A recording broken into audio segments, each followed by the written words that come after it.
আজকে লইট্টা শুটকি দিয়ে আমি আপনাদেরকে যে রেসিপিটি করে দেখাবো সেটা যদি আপনি বাসায় তৈরি করেন তাহলে অবশ্যই ভাতের চালটা কিন্তু একটু বাড়িয়েই দিবেন। চলুন তাহলে বেশি একটা কথা না বলে রান্নাটা শুরু করা যাক। আসসালামু আলাইকুম, ওয়েলকাম পান্নাস ওয়ার্ল্ডের আরো একটি নতুন রেসিপিতে। শুটকি রান্না করার সময় অবশ্যই একটা জিনিস মাথায় রাখবেন, শুটকি কিন্তু শুকানো হয় বালির উপরে, তো অবশ্যই এখানে কিন্তু প্রচুর পরিমাণে বালি থাকে। আমি এভাবে করে ছোট সাইজের কেটে প্রায় 2 ঘন্টার মতো ভিজিয়ে রেখেছিলাম যাতে বালিগুলো সব পড়ে যায়। দেন আমি ধুয়ে সুন্দরভাবে পরিষ্কার করে আমি রান্নার উপযোগী করে তুলেছি। এবার একটি প্যানের মধ্যে আমি তেল দিয়ে পেঁয়াজ দিয়ে দিচ্ছি। পেঁয়াজ আমি এখানে প্রায় বড় সাইজের 2টা পেঁয়াজ নিয়েছি। ভালোভাবে এবার আমি এগুলোকে হালকা কষিয়ে নিব। পেঁয়াজ যখন একটু নরম হয়ে আসবে তখন আমি এতে অ্যাড করে দিচ্ছি লবণটা আসলে আমি অ্যাড করার সময় ক্যামেরাটা অফ ছিল, সো আপনারা অবশ্যই লবণ অ্যাড করে নেবেন স্বাদ মতো। এবার আমি এতে অ্যাড করে দিচ্ছি প্রায় 1.5 চা চামচের মতো রসুন বাটা এবং 1 চা চামচের মতো আদা বাটা। এবার মশলাগুলোকে আমি ভালোভাবে কষিয়ে নিব যেন আদা এবং রসুন বাটার যে কাঁচা গন্ধ সেটা চলে যায়। এই ছোট ছোট বিষয়গুলো যদি আপনি স্কিপ করেন তাহলে কিন্তু রান্নার বিশাল একটা পরিবর্তন দেখতে পাবেন। তাই অবশ্যই কষানোটা খুবই ইম্পর্টেন্ট।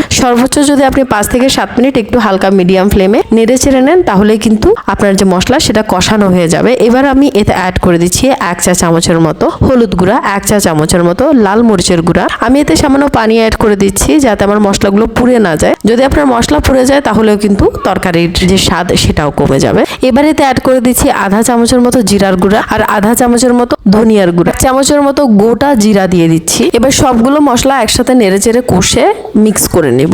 এখনই দেখতে পাবেন খুব সুন্দর একটা কালার হয়ে যাবে মাশাআল্লাহ করে। যখন দেখতে পাবেন তেলগুলো আস্তে আস্তে উপরের দিকে উঠে এসেছে তখনই বুঝবেন আপনার মশলাগুলো কষে গিয়েছে। তখনই এতে অ্যাড করে দিবেন টমেটো। আমি এখানে প্রায় বড় সাইজের 4টা টমেটো অ্যাড করেছি। সবগুলো টমেটো এবার ভালোভাবে মশলার সাথে মিক্স করে দিব।